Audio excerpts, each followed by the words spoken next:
Baik pemirsa, kita kembali dalam Doho hari ini.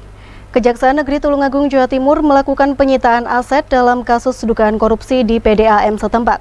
Penyitaan dilakukan sebagai upaya untuk mengembalikan kerugian negara sebesar 1,3 miliar rupiah. Betul ya? Ya kuwi wong e. Ya Pak Agung rada menek ben rada Astuti kerjain. Astuti wis gak ono, Pak. Dalam kasus dugaan korupsi di tubuh perusahaan daerah air minum atau PDAM Tirta Cahya Agung Tulungagung, Jawa Timur, Kejaksaan Negeri setempat pada Jumat sore melakukan penyitaan sejumlah aset milik tersangka DH.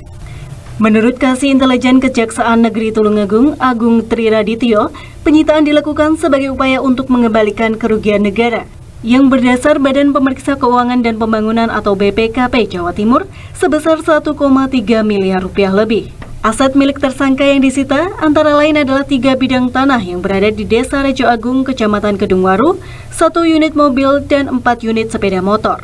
Jika tersangka tidak menyerahkan uang pengganti kerugian negara, maka aset yang disita tersebut akan dilelang.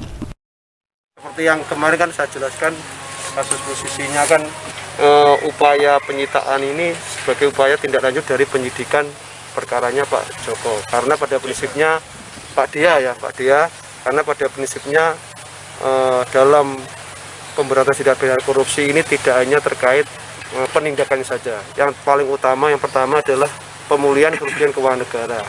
Nah di sini kan terkait perkara PDAM dengan tersangka dia ini nilai kerugiannya kan lumayan besar, 1,3 lebih. Nah ini salah satu upaya nanti ketika yang bersangkutan tersangka ini